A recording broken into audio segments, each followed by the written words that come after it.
Wait லாஸ்ல ரெண்டு types இருக்கு. ஒன்று வந்து அன்இன்டென்ஷனல் வெயிட் லாஸ், அதுக்கு பேர் கேக்கெக்சியா. இன்னொன்று வந்து இன்டென்ஷனல் வெயிட் லாஸ், அது இப்போ மக்கள் ட்ரை பண்ணுறாங்கல்ல கொழுப்பு சத்தை கம்மி பண்ணணும்னு, அந்த அந்த வெயிட் லாஸ் பேர் இன்டென்ஷனல் வெயிட் லாஸ். இந்த அன்இன்டென்ஷனல் வெயிட் லாஸ் இருக்குல்ல, அது வந்து மெடிக்கல் ஃபீல்ட் ரொம்ப சீரியஸாக பார்க்கும். ஏன்னா திடீர்னு அப்போ ஒரு மனிதனுக்கு என்ன திடீர்னு வெயிட் இப்படி கம்மியாகுது, அது உயிருக்கே ஆபத்தாக முடிஞ்சிருமேன்னு பார்க்கும்.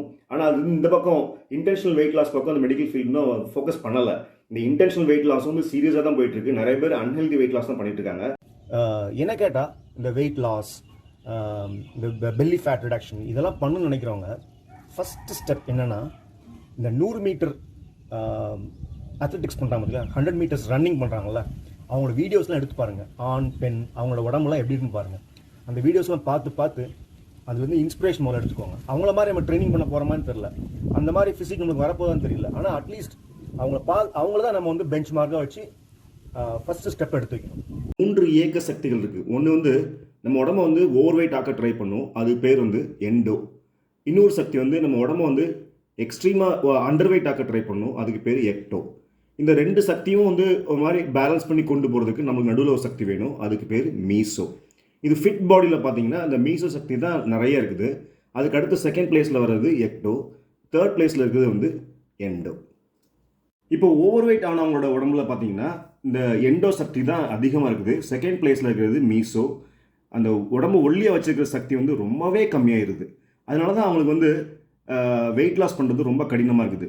ஸோ இப்போ வந்து அந்த வெயிட் லாஸ் ப்ராசஸில் இந்த வேல்யூ, இந்த எண்டோ வேல்யூ ரொம்ப கம்மியாகணும். மீசோ கூட ஓகே, எக்டோ சக்தியை அதிகரிக்கணும். ஸோ இந்த ஹெல்தி வெயிட் லாஸ் ப்ராசஸில் எண்டோ சக்தியை கம்மி பண்ணணும், எக்டோ சக்தியை அதிகரிக்கணும். இந்த ஹெல்தி வெயிட் லாஸ் வந்து ஸ்ட்ரென்த் ட்ரைனிங் இல்லாமல், ப்ராக்ரெசிவாக வெயிட் லிஃப்டிங் இல்லாமல் பாசிபிலிட்டிஸ் ரொம்ப ரொம்ப கம்மி. ப்ராப்பர் வெயிட் லாஸ் ப்ரோக்ராம் கரெக்டான டைரக்ஷனில் போச்சுன்னா, தெரிஞ்சோ தெரியாமலோ ஒரு பர்சன் வந்து ஹை இன்டென்சிட்டி இன்டர்வல் ட்ரைனிங் பண்ணுறதுக்கு தயாராகிடுவார். கரெக்டான ப்ரோக்ராமாக இருந்துச்சுன்னா அந்த கிடத்துக்கு போகிறப்போ ஆரம்பத்தில் வந்து டயட் ரெஸ்ட்ரிக்ஷன் இருந்தாலும் ஒரு ஹை இன்டென்சிட்டி ட்ரைனிங் பண்ணுற நிலைமைக்கு போகிறப்போ அவருக்கு வந்து ஃபுட்டு இன்னும் கொஞ்சம் அதிகமாக தேவைப்படலாம். ஃபிட்னஸ் ட்ரைனிங்கில் HIIT தவிர வேறு பெஸ்ட் ஆப்ஷன் எதுவும் இருக்கிற மாதிரி தெரியல. ஆனால் அது வந்து பண்ணுறது கொஞ்சம் சேலஞ்சிங்காக இருக்கும். அதுக்கான உடல் தகுதியை நம்ம வளர்த்துக்கணும். ஏன்னா ஹார்ட் ரேட், ப்ரீதிங் ரேட்லாம் ஜாஸ்தியாகும். அந்த மாதிரி ட்ரைனிங் ஜோன் அது.